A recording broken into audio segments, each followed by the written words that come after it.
اردو بک میں آپ سب کو خوش آمدید۔ مجھے وقت پر گاؤں پہنچنے کی جلدی تھی، اس لیے میں دوپہر کو ہی گھر سے نکل گیا تھا۔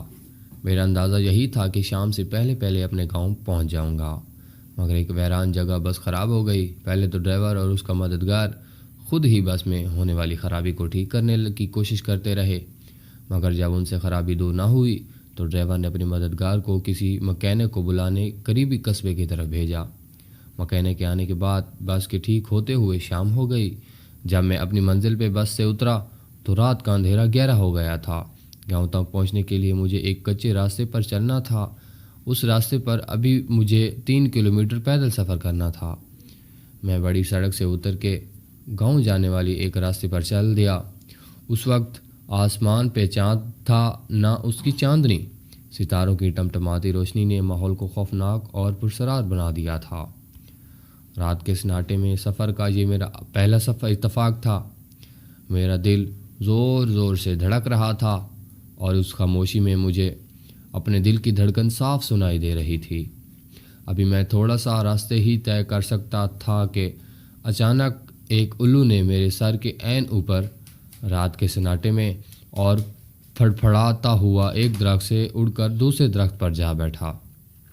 رات کے سناٹے میں الو کی خوفناک آواز سے میں بری طرح ڈر گیا اور خوف زدہ نظروں سے ادھر ادھر دیکھنے لگا۔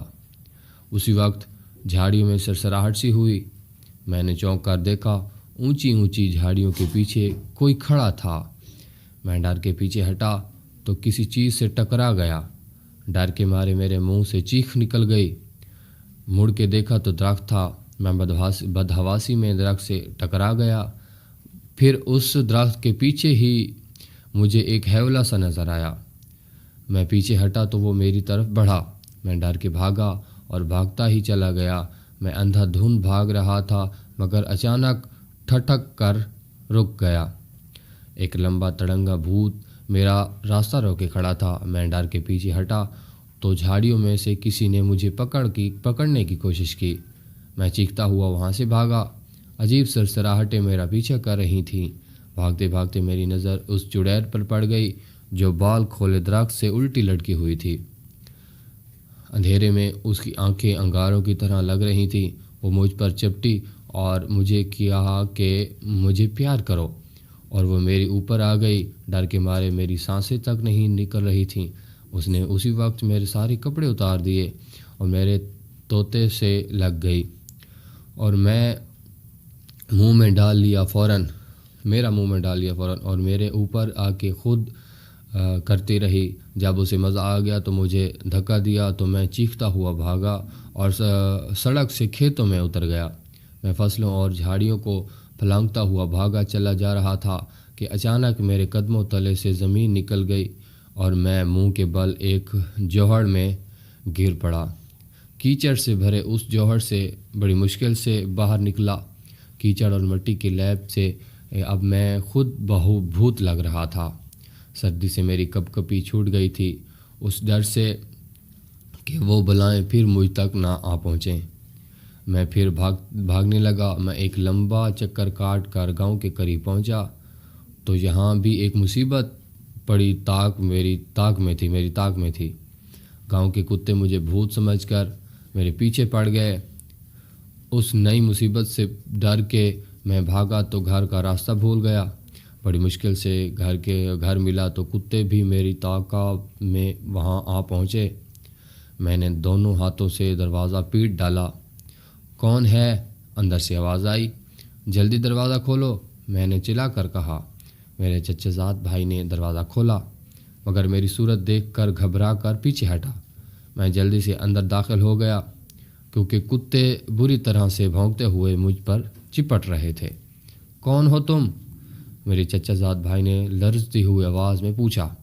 اتنے میں گھر کے دوسرے لوگ بھی اٹھ کر وہاں آ گئے۔ وہ بھی مجھے دیکھ کر ڈر گئے، مگر جب میں نے اپنا نام بتایا تو پوچھا یہ کیا ہوا؟ کچھ بلائیں میرے پیچھے لگ گئی تھیں۔ میں نے بتایا۔ کیا؟ سب حیرت سے میرا منہ تکنے لگے۔ میں نے تفصیل سے بتایا تو چچا زاد ہنس پڑے اور بولے، وہ بلائیں کچھ نہیں تھی، تم اپنے تاثرات سے ڈر گئے تھے۔ تم نے اندھیرے میں درختوں اور جھاڑیوں کو بھوت اور چڑیل سمجھ لیا تھا، البتہ الو اصلی تھا۔ جب میرے اوسان ذرا بحال ہوئے تو میں نے سوچا چچا جان ٹھیک کہہ رہے ہیں، یہ میرے تاثرات ہی تھے جو اندھیرے میں بھوتوں اور چڑیلوں کا روپ دکھا رہے تھے، کیونکہ میں ہر وقت بھوتوں اور چڑیلوں کی کہانیاں پڑھتا رہتا تھا۔ انہی خیالی بھوتوں اور چڑیلوں نے آج مجھے سچ مچ ڈرا دیا۔ او خدایا، تو یہ سب میرے تاثرات کا کرشمہ تھا۔ میں نے سر تھام کر کہا۔ دوستو، چینل کو لائک اینڈ سبسکرائب کرنا نہ بھولیے گا۔ اپنی رائے کا اظہار کمنٹ باکس میں کیجیے گا، ہو سکے تو چینل کو شیئر بھی کر دیجیے گا۔ ملتے ہیں نئی ویڈیو کے ساتھ، تب تک کے لیے اللہ حافظ۔